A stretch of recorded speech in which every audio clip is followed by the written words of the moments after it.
benefit? Yes, they do. A number of the larger companies do provide long-term care insurance to their employees, and it is a portable contract. That means they can take the contract with them when they leave. And also, the evidence of insurability is still there. They do have to answer a simplified form typically.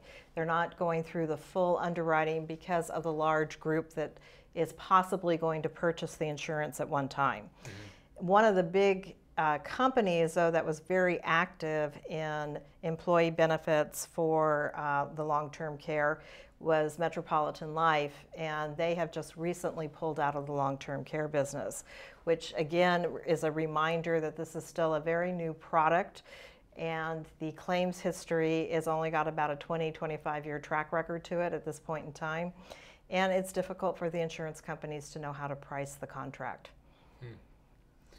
I mean, with all the money that people pay in, there's still not enough. It's still not enough. Yeah, the cost of medical care is very expensive. When you look at that, on average, in a semi-private room in a custodial nursing home today, it's in the Santa Clara Valley, it's running about $250 per day. And a lot of people want private rooms. Now, again, it depends on what your lifestyle has been and what your thinking is, but a lot of people don't want to have a roommate. Yeah. Yeah. Well, I mean, if you can afford it, I guess. Anyway, you know, I've been fortunate for some of the care I've been able to handle for family members and found some that worked out. But also, I was fortunate that there was money there to pay the bills because neither one of them had this type of coverage. Yeah, our parents' generation, the people that are now in their late 70s, 80s, and into their 90s, long-term care insurance was not something that was thought about. Mm-hmm. It just was not a conversation. It really wasn't something that people were planning for. Well, I guess the other thing is that for that older generation, it was more common to see defined benefit pension plans. Correct. And so they tended to have a more consistent income that could actually provide for covering for this, you know, if they moved out of their home. People in our generation don't have that. We don't have the defined benefit plan. No, I was just talking with a son of a client today whose father has developed either Alzheimer's or a severe form of dementia. And it has been chosen that dad's living in the house, and he does have a defined benefit plan. Yeah. And that plan is helping tremendously in covering the costs of the long-term care. It makes all the difference in the world whether he can have the care at that level or not. Right, right. And that's what happened with my father-in-law in particular, that he had a Navy pension, and he worked for the Department of the Navy. It wasn't, you know, that he was in the Navy as part of the military after World War II. And anyway, but he had a wonderful pension. And so it helped in covering all those costs related to his care in a dementia center. And but we're going to be seeing the results of this shift again for our generation, and it's going to be a big wave. Yeah, I think it's going to be a huge wave that comes through, and I don't know that our infrastructure is in place to accommodate the need. We don't have that many facilities, and the baby boomer generation is known for wanting big, best, better, and thinking that they have the money to afford whatever it is that they want. And it remains to be seen if we'll have the right infrastructure and if the generation actually has the money it thinks it has. Right. Okay. So many seniors are members of AARP, and AARP offers a long-term health care plan, at least they say they do. So how about that plan, and should they also consider other alternatives? Yeah, AARP does have a plan. As a matter of fact, I just looked at this the last couple of days to be sure that I was up to date on what AARP is offering. And they use Genworth as their company, which is one of the primary players in the long-term care insurance marketplace. As far as I know, they are the longest player because they did buy the Book of American Express contracts a couple decades ago. Yeah. So they have a little bit more track record. So AARP is recommending them. And yes, there's definitely other companies out there. I have worked with John Hancock. Right now, though, my understanding is in the state of California, they have presented a new product to the Department of Insurance, and I think that's still pending. So, or it was still pending as of about 3 weeks ago when I attempted to get some illustrations to review with a client. Another good company is Mutual of Omaha. They have a good long-term care contract. And New York Life has a good contract as well. Okay. Yeah. So, good idea though, maybe to go through the details. I mean, that's what. So, this isn't just probably a mail order product. No, long-term care. Working with somebody with regard to long-term care funding. If you can get the insurance, that is a conversation that may take place over a good time frame. My experience has been when we're working with a client in their family wealth plan that doing the long-term care insurance can take a year or two before people are ready to do it. It is a long-term commitment for them, and frequently they don't see the benefit of it. Yeah. And so it's something that is an educational process versus a sales process. Or that's why I approach it more as educating them on the benefits of having the long-term care insurance and what that can do for them and for their families. Okay. So what is the California Partnership for Long-Term Care? I kind of classify the California Partnership department and plan as a consumer advocate group. Okay. They work with about 5 insurance companies right now to provide long-term care insurance. The contract is reviewed by the Department of Insurance, plus the insurance company, of course, who's putting the provisions together. But it's also reviewed by the Department of Health Services, which you could argue, well, gee, you just have another government agency in there creating more bureaucracy and not getting policies approved. However, each version of the partnership plan that has come out, it's usually because of reviewing what contracts are paying on a claim and how can we better help the consumer. And in addition to that, the California Partnership Plan does have a component of asset protection, which again, for somebody that has an asset base of about $500,000, they may want to protect that $500,000. Now that's important to them. They want their children or other heirs to receive that benefit at their death.